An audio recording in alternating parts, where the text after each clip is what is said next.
Dans cette vidéo, on va voir comment bien choisir sa première basket sur Stepn. C'est parti. Ok, donc on se retrouve sur la marketplace de Stepn. Première étape, c'est de définir quel type de basket vous allez choisir. Dans Stepn, il existe 4 types de baskets. Il y a donc la Walker qui vous permet d'aller de 1 à 6 km/h. Donc là, on est sur une marche classique ou une promenade de chien. Il y a également les joggers qui vous permettent d'aller de 4 à 10 km/h. Donc ça vous permet à la fois de marcher entre 4 et 6 km/h, voire de jogger. Ensuite, il y a les runners qui vous permettent d'aller de 8 à 20 km/h, donc là on est plutôt sur du footing, voire de la course. Et enfin, il y a les trainers qui sont des chaussures polyvalentes, donc qui vont de 1 à 20 km/h, donc vous pouvez à la fois marcher et courir. Donc la première chose à faire en fait c'est de définir vous ce que vous voulez faire comme activité. Est-ce que par exemple Stepn vous voulez l'utiliser pour marcher, pour aller au travail ou peu importe, ou alors est-ce que vous voulez utiliser Stepn pour faire votre footing quotidien, etc. Ça va vous permettre en fait déjà de déterminer quelle chaussure vous est adaptée.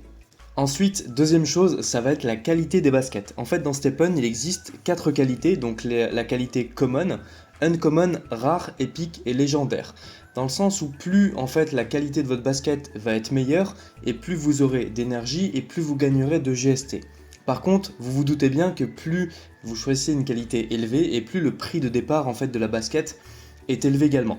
Pour un premier achat, je vous conseille de vraiment rester sur une common. On va être autour de 400 à 500 euros aujourd'hui. Parlons maintenant des attributs des chaussures, et là c'est certainement le point le plus important de la vidéo, dans le sens où vous verrez que toutes les chaussures ont 4 attributs.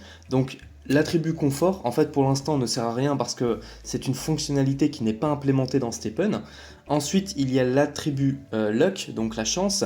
Ça vous permet en fait dans votre run d'avoir une chance en fait d'avoir ce qu'on appelle des mystery box et donc de trouver des sortes de cadeaux.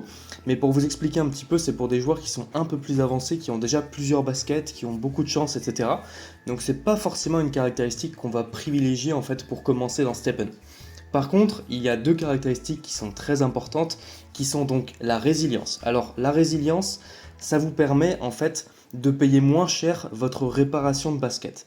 À chaque fois que vous allez faire une sortie avec votre basket, en fait elle va se dégrader virtuellement et vous allez payer en fait des GST, donc la monnaie du jeu, pour la réparer.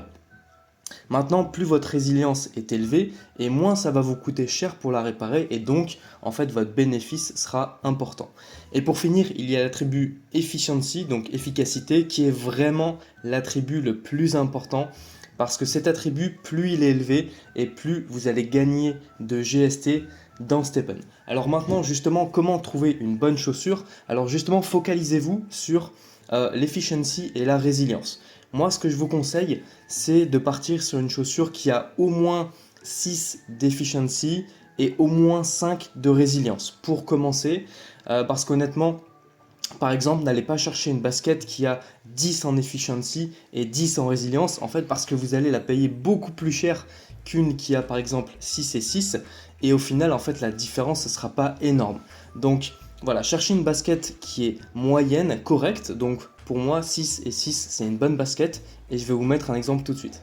Par exemple, cette runner ici est assez intéressante, elle a 6 en efficiency et 7 en résilience, et elle a même un peu de lock et de confort, donc c'est une chaussure qui est assez bonne dans tout, donc pourquoi pas en faire une première basket. Quatrième chose que vous trouverez sur les baskets, ce sont les gemmes, enfin des emplacements de gemmes.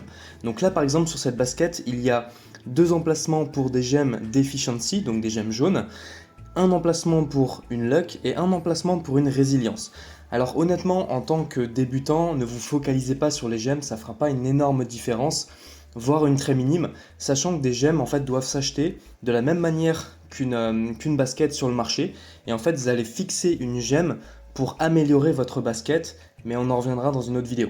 Cinquième chose à faire attention quand vous achetez une basket, c'est le niveau. Donc là sur l'image c'est une basket de niveau 0, mais vous pouvez tout à fait acheter une basket déjà de niveau 5 ou de niveau 9, dans le sens où pour moi, amener une basket au niveau 9 et commencer justement à faire un retour sur investissement est vraiment très intéressant dans Stepn, et je vous expliquerai pourquoi dans une autre vidéo aussi, mais justement le fait d'acheter directement une niveau 5 ou une niveau 9 vous permet de gagner du temps et de gagner plus de GST en fait directement.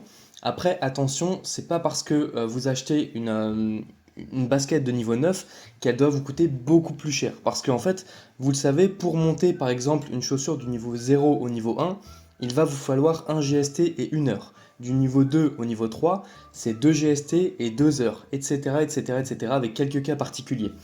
Donc, en fait, il faut que le coût de monter la basket, si vous voulez, vous permette d'acheter la chaussure, par exemple niveau 5 ou niveau 9, à peine plus cher qu'une niveau 0. Ça va vous permettre de gagner du temps et de rentabiliser beaucoup plus vite votre basket. Donc cherchez bien potentiellement une basket qui est déjà niveau 5 ou niveau 9 pour commencer votre retour sur investissement et aussi qui n'est pas trop cher par rapport à une niveau 0. Et dernière caractéristique sur une chaussure, c'est le shoe mint, le nombre de mint. Alors qu'est-ce que ça veut dire déjà le mint? En fait, quand vous avez deux baskets de niveau 5, vous pouvez les fusionner entre guillemets, vous pouvez les faire se reproduire en même temps. Ça va vous coûter des GST et en fait, vous allez créer une troisième basket. C'est ce qu'on appelle un mint. Donc en fait, sur cette basket-là, il y a écrit 0 sur 7 parce qu'elle a été utilisée 0 fois sur 7 pour minter. Par exemple, vous trouverez très régulièrement les chaussures les moins chères, justement, ont déjà été utilisées pour minter. Et en fait, plus vous allez avancer, donc à partir du deuxième mint sur 7, plus le prochain mint va vous coûter cher. Donc pour une première basket, ce que je vous recommande, c'est en fait le mint, vous en occupez pas, vous en préoccupez pas honnêtement. Cherchez une basket qui vous correspond avec tous les points qu'on a vus ensemble juste avant, qu'elle soit 1, 2, 3, 4, 5 mint, peu importe, et commencez votre retour sur investissement avec votre basket.